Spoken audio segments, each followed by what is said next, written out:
Thanks, Kyra, for that introduction, and thank you to Katie and the other members of the TEDx Organizing Committee for their excellent efforts. Friends, we live in a politically divisive time. The disagreements of our current age are seemingly intractable. Those on one side of the partisan divide are quick to dismiss and unwilling to trust those on the other side. Today, though, I'd like to offer you hope that those walls of social division are not permanent. I'd like to share with you some promising approaches to bridging the gaps of trust that prevent people from working together towards common goals, including the goal of acquiring knowledge. It's a fact of life that we do rely on others for knowledge about the world. Who should we see about that scratchy throat we're currently experiencing? Doctors, certainly, but which one? We'll have to trust family, friends, acquaintances, or at least Yelp or Google for recommendations.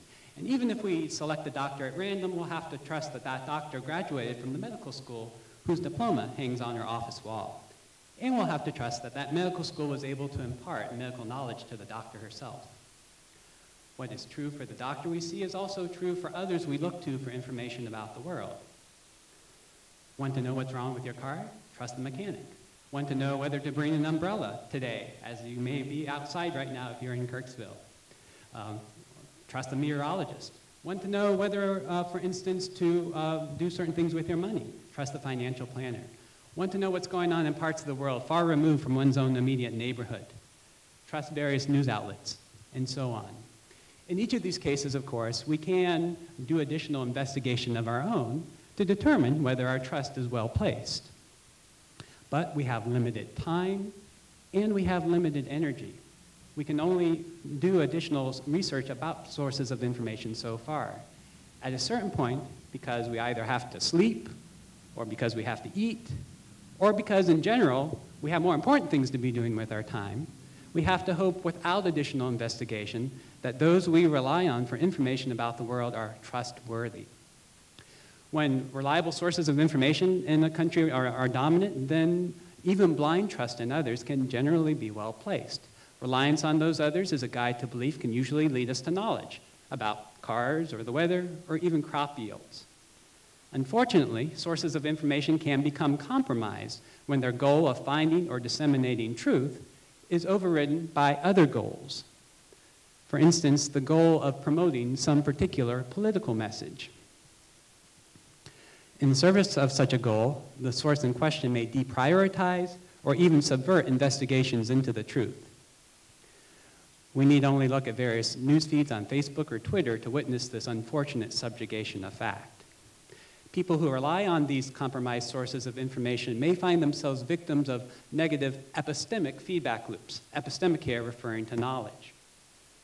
Not only do they increasingly trust unreliable sources of information that don't yield them knowledge about the world, but they also begin to mistrust sources of information that could actually increase their stock of true belief.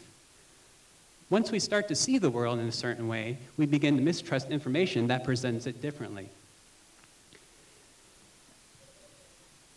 When there's a critical mass of groups in the society that fail to place a priority on truth, then there's also the potential for a negative feedback loop of social trust. People who place their faith in how things look from the vantage point of one group increasingly distrust those individuals who place their faith in how things look from a different point of view. Polarization, division, and political paralysis can result. While these negative feedback loops are difficult to escape, there is still hope. Through regular personal interactions between polarized individuals, there is the promise that cycles of distrust can be broken. Once trust is reestablished, individuals can re-enter a conversation with one another, a conversation where standards of truth are shared with one another. This conversation is the starting point for exploration of the shared reality and acquisition of knowledge about it, knowledge that is increasingly trusted by all involved. So, how does this project in pursuit of knowledge of a shared reality get off the ground? How is trust reestablished among those who initially mistrust each other? Empirical studies suggest that some simple practices can help people to lower their guard and re-enter community with those they had once regarded with suspicion. I'd like now to describe to you 3 of those simple practices. First, the technique known as deep canvassing. Stanford professor David Brookman and Joseph Kalla at Berkeley undertook a study that shows how the simple act of posing questions to others in a directed way and listening to their answers can actually help change those others' points of view and those others' minds. In the study, door-to-door canvassers in Miami, Florida, asked study participants to describe incidents where the participants felt the effects of prejudice. The canvassers posed follow-up questions to the participants, but otherwise simply listened to the participants talk about their experience. At the end of the 10-minute conversations, the canvassers asked the participants to describe how or their particular experience may be similar to what transgender people undergo. The results of this study are uplifting. These short sessions of Socratic-style directed questioning led the participants to view more favorably transgender people and pro-LGBT legislation in comparison to a control group that did not undergo the sessions of directed questioning. What's more, this study was suggested that these attitudes, these favorable attitudes towards transgender people, were still present 3 months later, as a follow-up study attested. The follow-up study was presented as a study coming from a different source and covering a range of topics so that the participants did not suspect they were being polled by their former canvassers. It appears that the participants' reasoning themselves to their conclusions about transgender people had a remarkably lasting effect on those others' attitudes. While the study hasn't yet been duplicated for other policies or attitudes, Brookman's and Kalla's research holds out the promise that conversation, properly undertaken with those whose views are not our own, can result in powerful, persistent, positive effects. Through directed questioning and active listening, we can help people to reason about an issue in a way that allows them to see the world in a manner they had not previously. Let me describe for you now a second technique for weakening the walls of dogmatism that divide us from one another. We each individually take ourselves to have quite a bit of knowledge about the world. Alas, much of that knowledge is relatively shallow. Let me give you an example.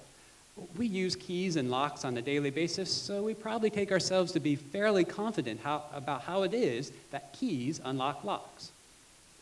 Take a minute, though, and describe to yourself exactly how the unlocking works. You can see those gears turning now.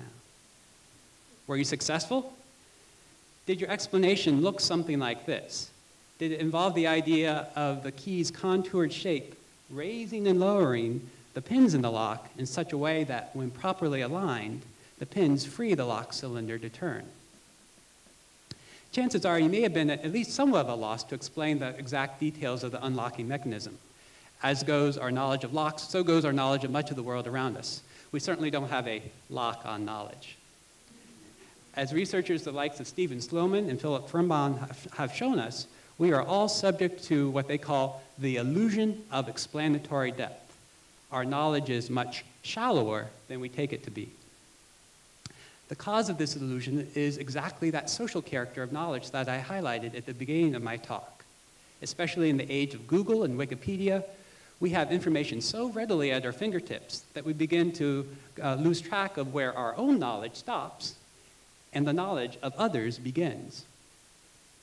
As a result, we tend to confuse what others know, and which we could easily look up, with what we ourselves know without looking anything up. The area of public policy is no exception to this general rule. Our knowledge of public policy is also subject to the illusion of explanatory depth. We think we know more than we actually do about policies favored by, among others, Democrats and Republicans. While this ignorance is unfortunate, it does provide us with an opportunity. As Fernbach and others have shown, simply posing questions to others and asking them to explain how their favorite policy works usually leads them to realize they don't understand the policy as well as they thought they had. Upon such a realization, the individuals become less firmly committed to their own policy perspective and more willing to view the policy matter from a different point of view. Ask, for instance, a political conservative to explain how the deregulation of business is supposed to increase economic competition. That person might be hard-pressed to provide an explanation. Similarly, ask a political progressive how a single-payer healthcare system is supposed to work, and that individual may also be hard-pressed at a loss to provide an answer. In each of these cases, the resulting moderation in the individual's views can open the door to a productive dialogue between people for which conversation was previously unthinkable. Let me describe now a third and final technique for lowering the barriers that inhibit the growth of social trust. One way to make an issue that is potentially divisive, one that is an issue that we can get the other side of any debate about that issue to agree to, is to frame that issue in a way that resonates with that other side's moral sensibility. Jonathan Haidt, Matthew Feinberg, Rob Willard, and others have done important work on a view in psychology called moral foundations theory. The theory highlights how individuals of differing political persuasions respond variably to appeals to different kinds of moral value, different moral foundations. Political liberals, as it turns out, are attracted to messages that emphasize care and the avoidance of harm. Messages framed in terms of fairness also resonate with them. Political conservatives are also somewhat persuaded by such messages, but in contrast to those who are more liberal-minded, the political conservative is much more likely to be convinced by appeals to loyalty, authority, and sanctity. Some moral flavors, as it turns out, are more delicious to some individuals than to others. This difference in moral palate suggests a promising approach to getting people to give the other side in any political debate a chance at a fair hearing. If an issue that is near and dear to one side of the debate is framed in terms of moral values that resonate with the other side, that other side is more likely to be convinced by the message of the first side. Suppose, for instance, that Carl wants to convince Candace, there they are there, a political conservative, to support various pro-environmental policies. Carl might appeal to the moral foundation of sanctity. He might point out how the policies help to protect the environment's purity or its scenic beauty. If Candace is religiously minded, Carl might also highlight how the policies help to protect the sacred character of God's creation. Carl might also appeal to the moral foundation of loyalty, and specifically loyalty to our families. He might argue that the policies give us a way of fulfilling our obligation to provide a healthy environment for our children and our grandchildren. Let me provide another example. Suppose that Andrea wants to convince Alan, a political liberal, to support policies that make religious organizations eligible for certain kinds of government funding.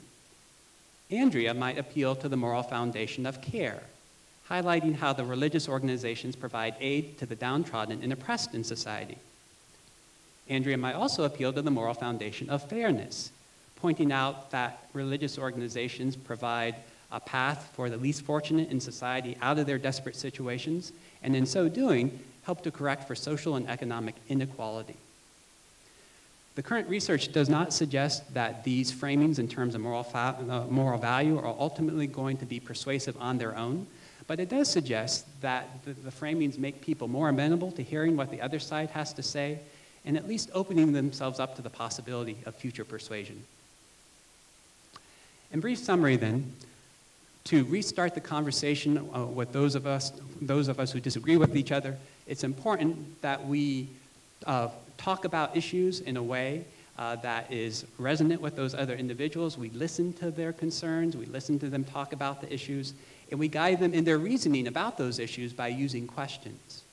It's also important for us to ask those others to explain how favored policies of theirs work in the effort to help them see the policy matter from different points of view. And finally, it's important for us to frame issues that are near and dear to us in using moral values that resonate with those other individuals. The three techniques I've described to you today will help us to weed out mistrust and plant trust in its place. That restoration of trust will help us to see the world from each other's point of view, and in so doing, it will help us to puncture epistemic bubbles that hold in false information and keep out knowledge. While disagreements will inevitably persist, conversation about those disagreements can take place against the backdrop of a shared view of reality. That trusted common ground will keep the hope alive that through civil, sustained, empirically grounded discourse, we can make ever further progress on the path towards future knowledge. Thank you very much.